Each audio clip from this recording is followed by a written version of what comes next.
welcome to Her Voice. My name is Jules Dunham Howie, and I am your host. And today I am excited because I have Delegate Pam Queen sitting in my chair. And we are going to have an opportunity to talk with Delegate Queen about her experience here in the legislature. So first thing that I like to do for everyone, Delegate Queen, is allow you an opportunity to share with our viewers who you are. Okay. So tell us a little bit about your resume. Okay, so I'm Delegate Pam Queen. I represent District 14 in Montgomery County, Maryland. And so I always tell folks I've been one of these people who've just lived between two worlds. Okay. You know, one being a delegate from Montgomery County. Mm-hmm. This year is the first year that 3 black women of color was elected to the Maryland General Assembly. Wow. 3 years ago, when I was appointed here, I was the first African-American woman to serve during the session. Oh, wow. And so, so that's different, right? Because Yeah. you're bringing a voice that hasn't been here in from Montgomery County here at the legislature, and so you're starting to have to. Kind of figure out how you find your place here in Annapolis as a woman of color, as a woman who's from Maryland, from Montgomery County, which is a different county from Baltimore City or Baltimore County or Prince George's County. And so some of the issues that are important to us may not be the same across the state, and how you kind of maneuver and make sure you can be effective. Right. So now tell us, where did you go to school and what do you do professionally? Okay, so again, that's another kind of two worlds I lived in. So I actually grew up in Washington, D.C., and I attended public schools in Washington, D.C. I attended a HBCU in Alabama, which was a long ways from home, but then I came back home and attended a PWI. I went to Johns Hopkins. I have a master's degree in computer science. I have a PhD in finance, and I'm a professor at Morgan State University. Phenomenal woman is sitting here in the chair. So now you shared with us that you were appointed to your position initially. Yes. So, but tell us, what interested you in politics? I've always kind of been involved with wanting to be active socially.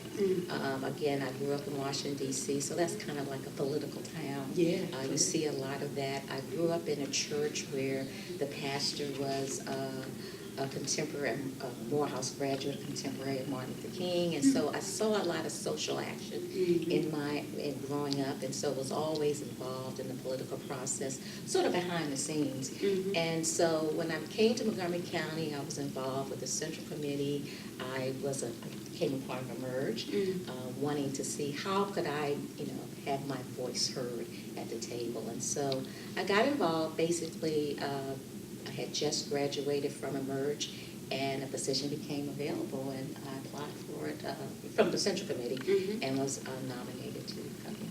So now tell everybody, because some of our viewers may not be familiar with Emerge. Okay. Share with us, what is that? So Emerge is a program that really tries to get progressive women to run for office. And they're throughout the country, and they came to Maryland. I guess now it's been about 6 years or so. I'm the third class of Emerge graduates. And it's really just trying to get women at the table, at the political table, making sure that they're part of that legislative process. So it was a great experience for me, a great experience to get to network with other women, to learn more about this process, exactly telling you what you need to do in terms of running for office, planning that whole process, and just being successful in that role. So that's great. So you're saying that when you go to Emerge, you really get the nuts and bolts. You get the nuts of how do you run a successful campaign. How do you run a successful campaign, as well as being successful in the office. You still have to understand what the networking and team building and collaboration is to run for office. I always make a joke about Emerge helped the inner queen in me to come out. All right, Delegate Queen. All right. So tell me this, Regal Woman.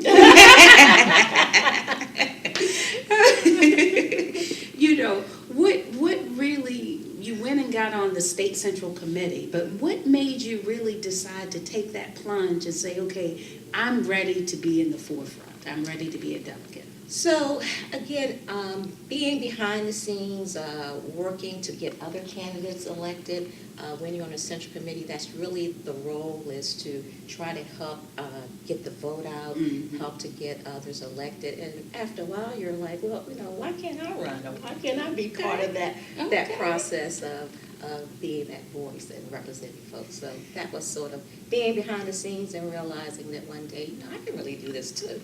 But that's good because, a lot of times women don't feel like they can do it. Exactly. And so the fact that you were like, oh no, I'm helping all these other counterparts get in here, I can do this too, Exactly. So that's wonderful that you had enough chutzpah to say, I can do this. Yeah, and I think, again, giving kudos to Emerge, that's kind of what it helps you to realize that you can really do this. Because a lot of times women, we don't believe we can do certain things. We always find in the workplace, I make the comment too, and we find it a lot, a woman will look at a job description and she'll have to have like 80 to 90% of those things before she'll apply, where a man, will have maybe 50 to 60% and go to the interview and like, I can do the rest, right? So that's I'm a quick learner. Yeah, I'm a quick learner. I can do this. Yeah, oh, I did something like this before, and like this will be a totally different thing. But a woman has to have done it before and several times before she's ready to say I can do it. So now you've been in the legislature how many years? So this is going to be my 4th year. We serve a 4-year term. So I was elected to. This is the first time I've been elected, but I served 3 years prior to that, 3 sessions. Okay, so what would you say has been your most important accomplishment thus far in your political career? I won't say this is the most important, but it definitely kind of set the tone for my ability to get things kind of done here in Annapolis. So when I got here in Annapolis, I was assigned to Judiciary, Judiciary Committee, and That's a big committee. it's a very busy committee, but I'm not a lawyer, I don't have any of the criminal justice background. And so I was asked to take on this role of this bill called parole reform, basically to take the governor out of that final decision. We have had in Maryland for since 1995 where governors have not agreed to release people. We have about 3,000 folks on life with parole with the idea that they would get out, but have been serving 20, 30, some 40 years and not been released. And so I came to that bill with the concept of, this is a broken system. If we're supposed to be rehabilitating folks, if we're supposed to be a correctional facility, where is that sort of restorative justice? Where are we rehabilitating folks so that they can go back into the community? And so we were able to get that bill out of committee. It never got out of committee. It had never passed the House. And we didn't get it past the Senate. But that was a major accomplishment on how you work with people to make them understand the issues and provide issues in a way that it can relate to folks so that they will support it. Wonderful. And that's an important thing to do here in Annapolis. Yeah, relationships for real, I know. Well, so, Delegate Queen, tell me a little bit about what is the change that you're trying to make for Montgomery County while you're here? I think a few things I'd like to see happen in Montgomery County. One, to really highlight that there are certain needs in Montgomery County that folks don't understand. Montgomery County has large pockets of poverty that we need to address. We have some issues that with free and reduced meals for children, having to deal with families that need additional support. So those sort of working family issues that a lot of people don't think are attributed to Montgomery County. Montgomery County, I like to make sure that we put that in the forefront. One of the things, though, we are known for Montgomery County as being this majority-minority, county where we have a large number of African Americans, Latinos, as well as Asian Americans, and we are really striving to combine as a group to get involved in the political process. As I alluded to, when this year that we just voted the first 3 African American females from Montgomery County, but we still don't have the voice of as many Latino Americans here, or as well as some of the Asian Americans. And so I think that voice needs to be elevated in Montgomery County. We have a million people. We're our own large city, metropolitan city, and so we deal with a lot of issues related to that. So I just really want to highlight that it's a very diverse community, but we need to make sure we're hearing from everyone in that community, that we do have pockets of poverty that we need to address. And so everything isn't just milk and honey and gold and paved roads in Montgomery County. Well, people do think it's an affluent county. And it is affluent, but it does have its share of issues, like everyone else. So affluence doesn't negate real issues. That's what I hear you saying. Exactly. It's tough. Yeah. So what is your personal passion in the legislature? What are you passionate about? I'm passionate about, again, those issues that we haven't talked a lot about, or we haven't brought to the forefront. One of my bills that I've been trying to get passed for the last couple of years. You don't get your first things passed in the legislature, but it's summer meals for students. People forget that, when kids are in school and they get free and reduced meals, when they go home in the summer, when they're not in school or they're not programs, there are a lot of kids that go hungry. And again, with Montgomery County having those pockets of poverty, having the largest school system here in the state, we have a lot of children that are in need in the summer. So trying to get that done, summer meals for kids, is one of my big passions. So it hasn't happened quite yet? It hasn't happened quite yet. I was just reading some amendments that we're looking at to try to get it out this year. So we'll see. We'll see. Because I actually think they may have that in Baltimore City. They piloted it, right? So, and that's one of the things that I looked at. So what happens is many counties and cities provide funding, but the state is not providing that level of funding. So what we're trying to do is to get the state to help with that. Yes. Okay. But that would be wonderful. Yes. Because as you can imagine that, the cities and the counties are having to divert resources to try to address this very real issue. Exactly. So if the state can provide some funding, it'll make it go a longer way. Good. Sure. So how is Montgomery County going to be better off based on your leadership and your representation? I think Montgomery County is going to be better off because they're going to have a person here that is really listening to residents, listening to some of those voices we haven't heard. Often talk about I'm representing those whose voice have often been muted or misunderstood. And so we're bringing a different, I think, perspective to Annapolis about Montgomery County and about the residents there. We've seen a lot more activity with women and people of color being involved and engaged in the political process. So that's important. That's very important. So tell me this, what do you think are the biggest opportunities for Montgomery County in the next 5 years? I think we have opportunities to really be the true economic engine of the state. There's a lot of potential there to bring jobs and resources there to really highlight, again, our diversity of the state, but really the county has a lot of diversity. And so I think that opportunity to really highlight that. I really want to see us to do some things with tourism that really highlights the diverse and rich culture of our county as well as the state. And I think those are the kind of things that will really help us with, Maryland.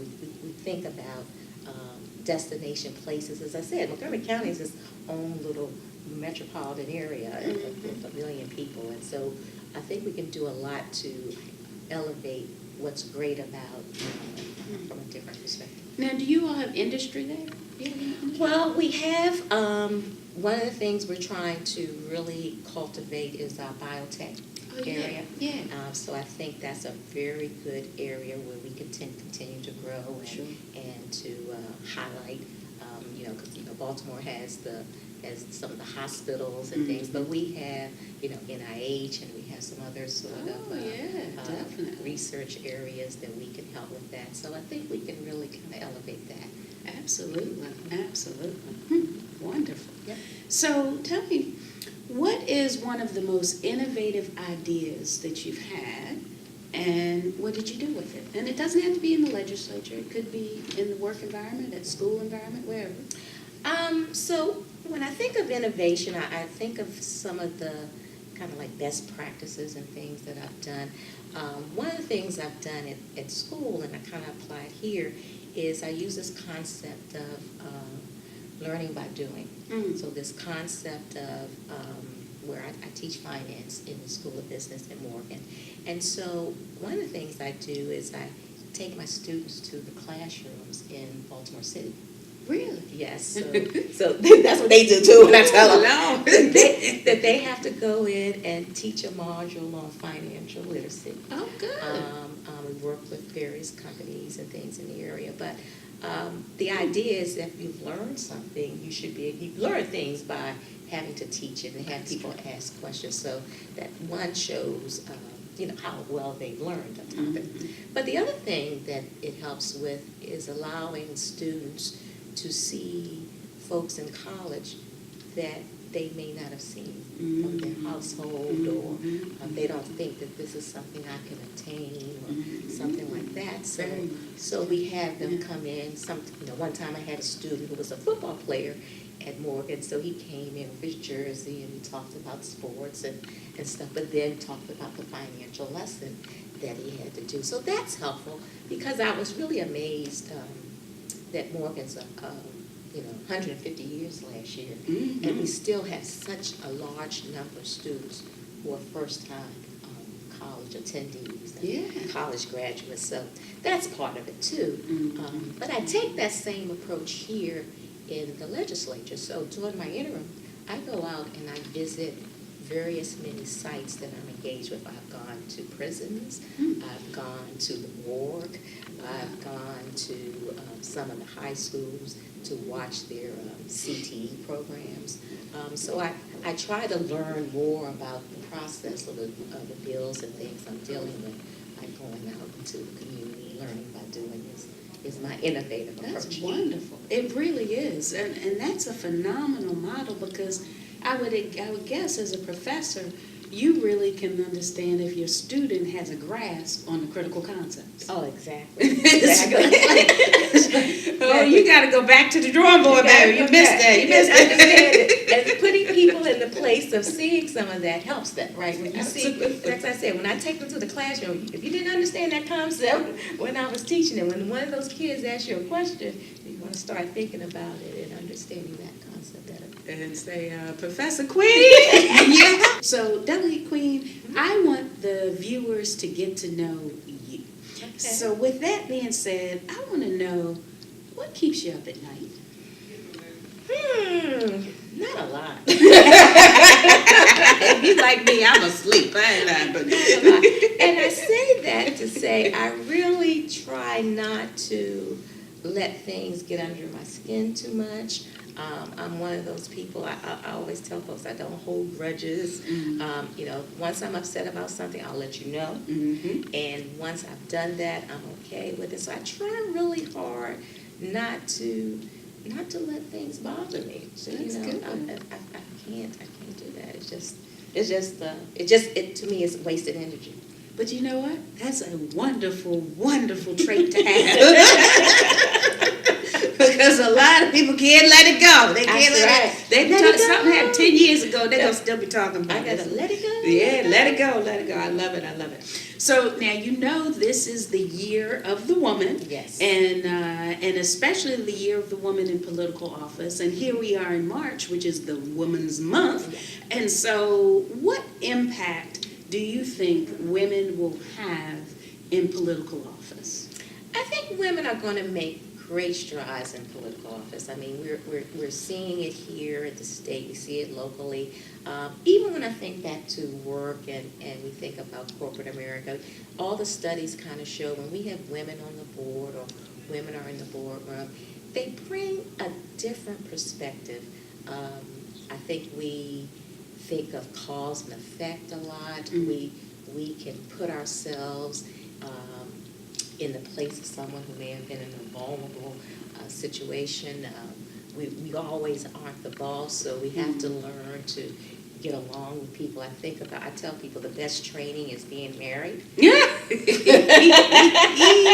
And how you have to navigate and get things done, making people believe that was their idea, and sharing responsibilities. She telling the truth.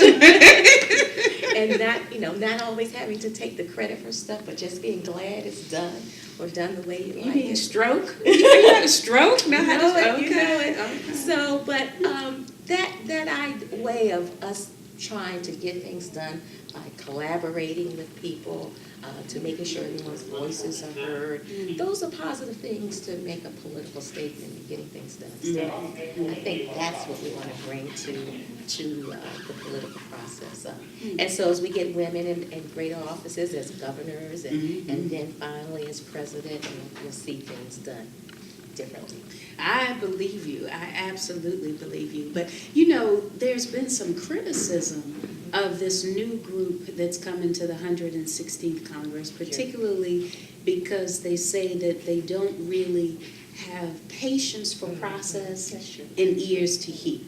How do we help our younger counterparts really be able to understand that, yes, you might have great innovative ideas, but you got to take a beat. Just take a pause, Yes, right? yes. Taking a pause is hard. And taking a pause is hard. I see it a lot because I deal with younger students, and you want that enthusiasm and you want that sort of sense of taking charge, but sometimes they do need to understand that there is some wisdom in these years, right? That things do take a while to get there. I think they'll learn it overall because, when we think back, I think back when I was a youth, younger, my first time when I got an opportunity to kind of be in the boardroom or be behind the scenes. I'm not the person I am now. I was always fussing and fighting and saying, they say up, I was saying down. But it's as part of that youthfulness. Yeah, it's true.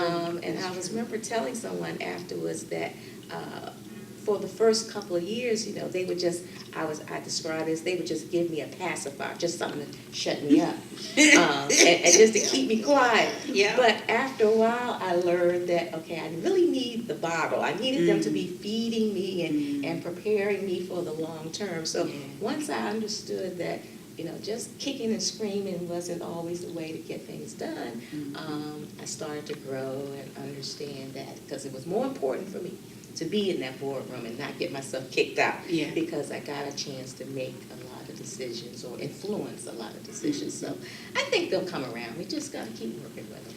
We got to keep working with it. We got to keep working with it. I agree with you, but I also think that, part of the challenge is they don't like busy work. And so how do you meaningfully engage them in the process by helping them understand that, you got to do your due diligence. Yes. You got to arm yourself, prepare yourself with the argument, and know what you got to do before you can get out there in prime time. Yes. and that's the good point of mentoring. And I think that's the problem. We don't realize that, again, and think about the political process or other places, we don't have good women mentors. And so that is probably one of the key things that I'm trying to do is to make sure I'm a good mentor to other women who are coming into the political process. That's a great part of being a part of Emerge, having those women mentors to really help you through that process. So I think that's that. Like I said, they'll come around. They just need those mentors to kind of see how you get things done. They're gonna kick them down a few times. They're gonna see those bills aren't gonna pass. They're gonna wonder what happened and why they didn't, and they'll come around and realize. They'll come around. They'll come around. Keep living. No, but that's good. That's good. And I want to share with you all that, Delegate Queen does a phenomenal job with exposure as well, because she brings a lot of young people here to the legislature. I've been here at numerous activities where she's had cohorts of young people coming from Morgan and other places and just say, y'all are coming to volunteer. And they don't even know what they're coming to volunteer for, but they in their Morgan t-shirt and they show up and they fully engage. And I just wanted to put that on the record because I appreciate that side of your leadership, which is how do I mentor these young people and help them understand, no, there's a place for you too. There's a place for you. So tell us, who is your personal hero? Because I think that we learn those things. They're not just something that happens. I've had a lot of, I think a lot of just strong women that have been involved in my life. My grandmother is one. I've been a member of the National Council of Negro Women. So I've had a chance to work with Dorothy Height, and just seeing women be leaders, and at various levels. I mean, I used to tell folks, women ran the church, my church, and they are just involved with so many things. So just those women that have been very helpful to me. I'm going to name Irma from Quaylar. She's a woman that I know who got me involved in politics in Montgomery County. Just strong women that have done stuff to kind of pull you along. And it's something because you can see the spark. And you know that person has that it factor, they call it. And to have them just pour into you. Exactly. Right? And ignite it, right? Exactly. Just pouring into someone. I tell people that's the most important thing. Just pouring into youth or pouring into people. Well, we're getting ready to wrap ourselves up, but before we do, I want to give you an opportunity to share anything else that you would like to with the viewing audience. And I know that if there's anyone in Montgomery County, particularly in the 14th District, that has a question or concern, I know your door is always open and that you definitely want to hear from them. I definitely want to hear from folks. They can always reach me.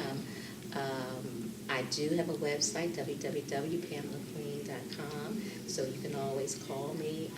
My number here, 301-858-3380. So call us. We're always interested in your issues. So I'm very easy to contact, and I'm always willing to hear from folks in the community. So just contact me. You can find me. Actually, you'll find me in the community, either at church or at community events. I'm not hard to find. And what she didn't tell you all, she's the treasurer of the Maryland Black Caucus. So she is always involved in community. Well, Delegate Pam Queen, it has been a pleasure having you with me here today for Her Voice.